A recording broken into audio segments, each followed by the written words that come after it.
Hello and welcome to episode 53 of the Alfa Romeo Driver Podcast, brought to you by the Alfa Romeo Owners Club. I'm Kirsty Hodson and I'm joined on International Women's Day by three of the club's Alfa Females. Sophie King, who drives a MiTo, Susan Fuller, who owns a 156 GTA, and Jade Pidgely, who also drives a MiTo. Good evening, ladies. Okay, good evening. So Sophie, tell us a little bit about what attracted you to an Alfa. So this is actually quite a funny story. My partner drove a 147 and he was like, because him and his dad owns a sud. So they were always like, oh, you'll never know the experience of driving a good car until you've driven an Alfa Romeo. So I was there like, oh, okay. I tried his car and I just absolutely fell in love with it. And they were like, oh, do you know what you'd really suit? You'd suit a MiTo. So the idea was from there, really. Excellent. Did you get to drive the sud? Not yet. Hopefully one day. Maybe if he lets it out of his sight. What do you love best about driving the car? I just love the experience, really. It's just, you get a lot of looks in it, to be fair. I mean, there's been a lot of kids that have been seeing it and been like, oh, it's a yellow Alfa Romeo. And I'm just there like, yeah. I think it's the looks you get as well, I think. And just the style of it, just the uniqueness of the car. It's nothing like anything else on the road at all. Absolutely. Thank you. Susan, apart from the 156, what other Alphas have you got? I have a Phase 1 Spider. I have a Phase 2 GTV. And my husband actually drives a 159 wagon. So I have 4 of them on the drive most of the time. Nice collection there. Yeah, they are all different personalities, all different reasons for driving. And every single one, as Sophie just said, every single one gets looks when you take it out. So, yeah, it's just wonderful to drive them. How often do you get to drive them? They're all dailies except for the 156. I tend to use her as a weekend car. Take her to the shows and that sort of thing. But otherwise, they're all dailies, out in all weathers. I've even been known to be out in the Spider in the snow. So roof down, I add. Absolutely, as it should be. What you need is a nice Alfa Owner's woolly hat to keep you warm. AROC does a nice beanie hat. Yes. Club shop. I've got one of those. Thank you. Jade, does your MiTo have a name? My first car that I had as an Alfa was called Loki, and I then had a little bit of issues with Loki. So I then upgraded my MiTo, and now we have Thor because I'm a huge Marvel fan. So yeah, so I class him as my upgrade because I prefer Thor anyway. Who doesn't? So yeah, that's. Thank you. I hear you might be into detailing. Which would make John Griffiths, our chairman, very happy. How did you get into that? So I got into car detailing from taking Thor to all his shows, and I would always try and get him like show ready, should I say. And I then was like, actually, why don't I just do this? I love it so much. And I think the fascination for me is seeing a car change and transform from just like even the minor things. So putting a little bit of detailing spray on it, it pops with colour, and it makes the car like the original state. And yeah, I've done quite a few of my friends' Alphas now. I get them all ready for their shows, and yeah, I love it. I love spending time with cars. Excellent. Okay, you might all have listened to our recent podcast on the top 50 post-war Alphas. What would be your choice of dream Alpha if you could have anything? And that's a question for all of you. If I could go for a classic, I would go for the Alfa Romeo 6C Coupe, because I just love old lines. I love the old style, the Art Deco, and that just screams it to me. So as a classic, that would be what I would go for. But as a modern, definitely the 8C.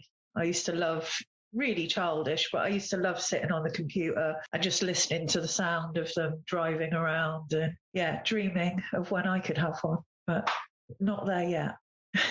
Jade, Sophie? So I don't know, for a more modern one, probably the 4C, but it would have to be yellow and it would have to be the Spider, because I actually got a chance to sit in one and I just it was like a dream come true. It was the best experience of my entire life. But classic-wise, probably, again, sticking with the yellow theme, probably a 145 Cloverleaf or in yellow, or maybe an Alfa Sud in yellow if they, I could do a respray maybe. And then for me, I am a big modern car enthusiast. So mine would be a Giulia or the 8C as well, because I do love the shape of them. The Giulia for me is just phenomenal. I look at it and I just fall in love every time. There was one that I saw recently, and I just stood and stared at it for however long. I've had the opportunity to take some photos of one that was at an AROC event as well, and it's just to die for. And the colour that you can get on them, there's like a greeny, I can't remember what the colour is, but it's like a greeny tint, and my name's obviously Jade, so for me it was like the dream to just have a colour that was like quite suited for my name, and to be driving that, incredible. So don't get me wrong, I love my classic, but I haven't kind of gone that far in that classic kind of knowledge yet. That's still very new to me. But I'm learning the tricks of the Alfa. So I'm getting there. Do you like the GTAM then that we looked at recently? Yes, that's mine. All these dreams that I wish I can have. So have you ladies ever done any motorsport or track days? So believe it or not, hopefully I should eventually be driving David's MiTo. Yeah, I hopefully will get the opportunity to. He and I met last year at an event, and I've always wanted to be on track. I had only had at the time, I'd only actually had my license about a year. I think it was just short of a year. And I've always wanted to do track. And, my first car, I didn't really get the need to go on track because it wasn't powerful enough to kind of put up with the track. And then obviously I got my latest one, which has a lot more power than what it could be, but still not enough to get on track that I'd want. And I'd had this conversation with David about it, and he was like, well, we've never had a female driver in my car, would you like to do it? And I was with my mum at the time, and she literally just watched my face light up when David gave me this opportunity. So all being well, hopefully I can just get my ARDS test done and get on the track. Yeah, it's very exciting. Excellent. Sophie, Susan, you done any track days? I did the MiTo Rising event last year, which was a good day out, to be fair. But other than that, no, not really. I think Susan's probably got a bit more excitement.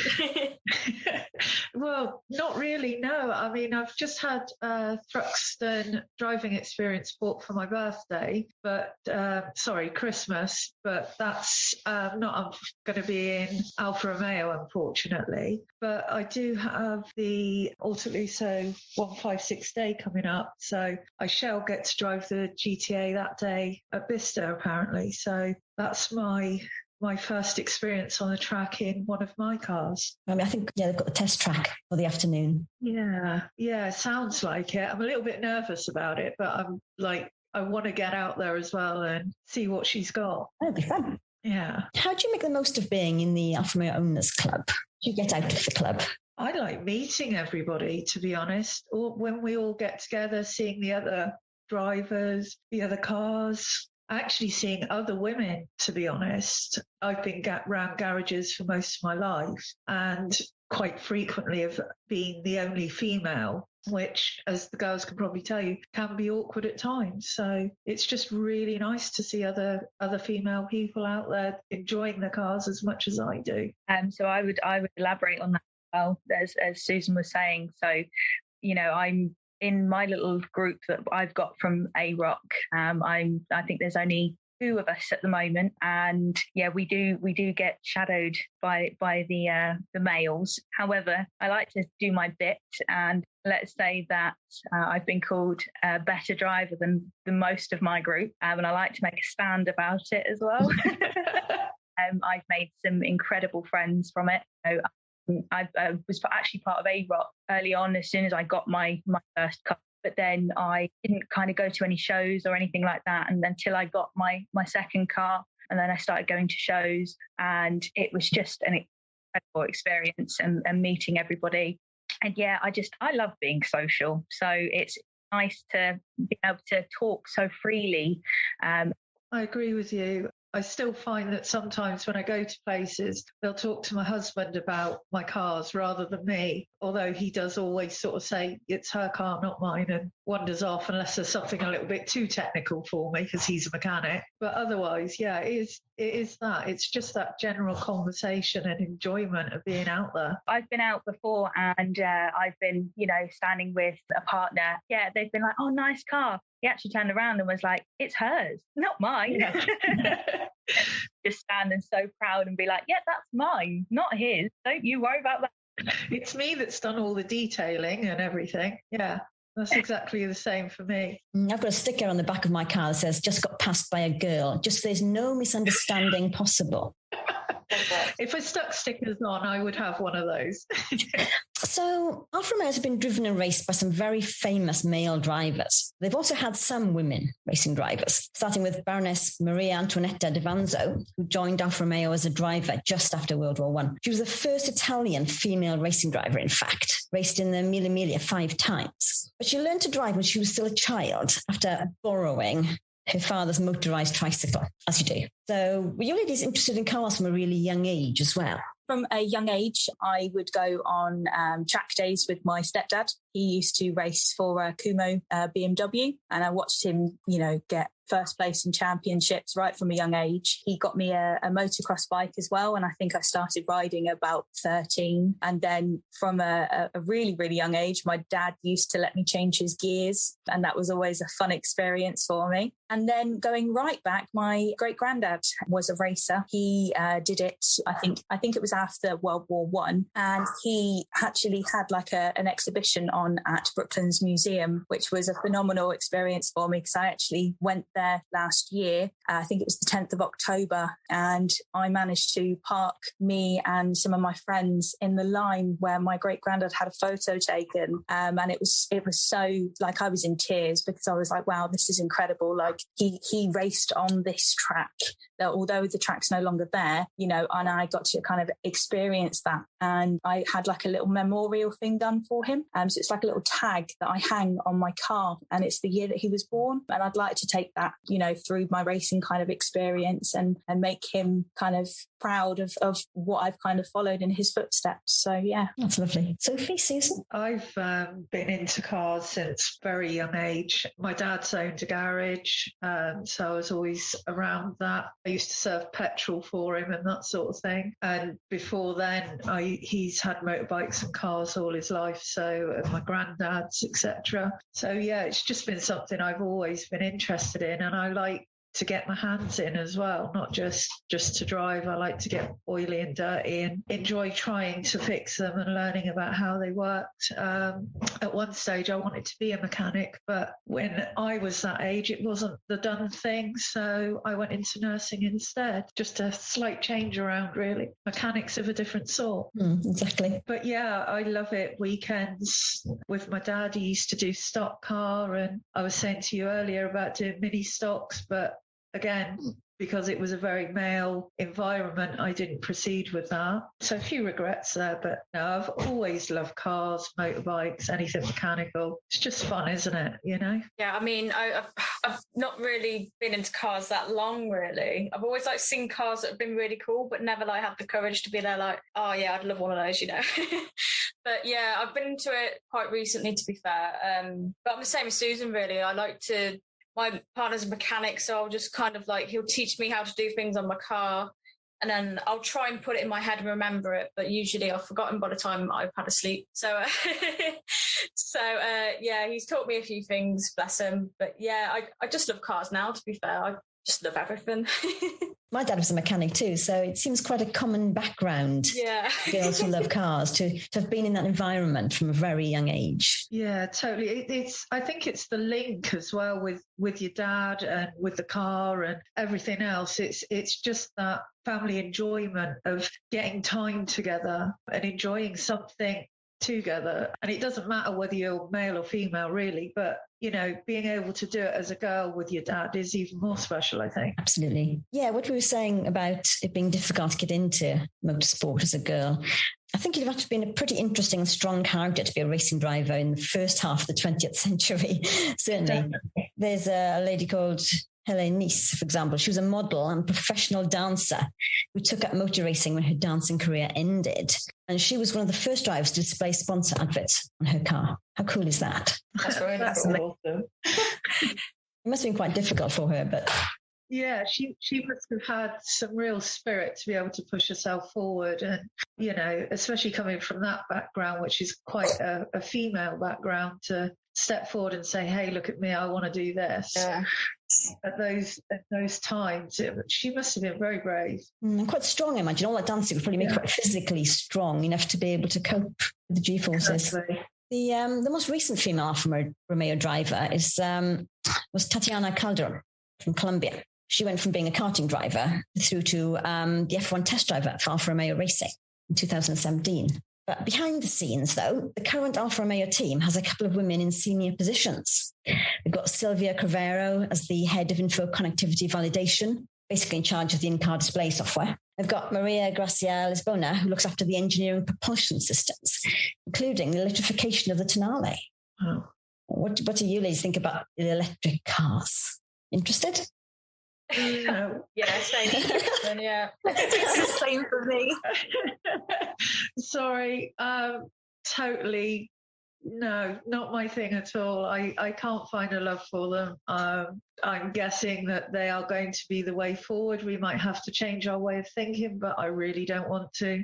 I'm going to put my foot down and be stubborn until the very last drop of petrol, I'm afraid. Yeah, I very much agree with Susan. It's the fact that, you know, one day we're going to have like actual racing with just electrics. And for me, it's just, it takes the fun away from driving, you know, just hearing the car wanting to change gear and the noises that it can make. And, you know, I'm obsessed with an air filter and a dump valve. You can't have those things when you've got an electric car. It doesn't make any noise. You can't hear it coming down the road. You want to actually hear it live. You don't want recording in your ear.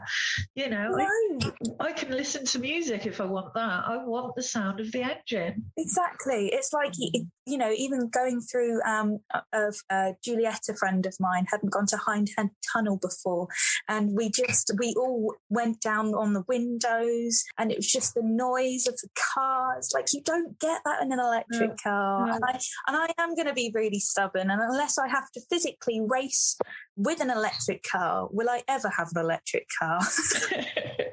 I mean, I just never, as far as I'm concerned, in my lifetime, I will never have an electric car, but I'm sure things will have to change eventually. But like I say, I will be holding on to the last drop of fuel so that I can keep driving, keep these beautiful engines going, keep the souls going, because that's what we need to do. We don't want to lose them. No, I've got an 18-year-old GT with a Busso V6, and it's phenomenal, just the sound of it.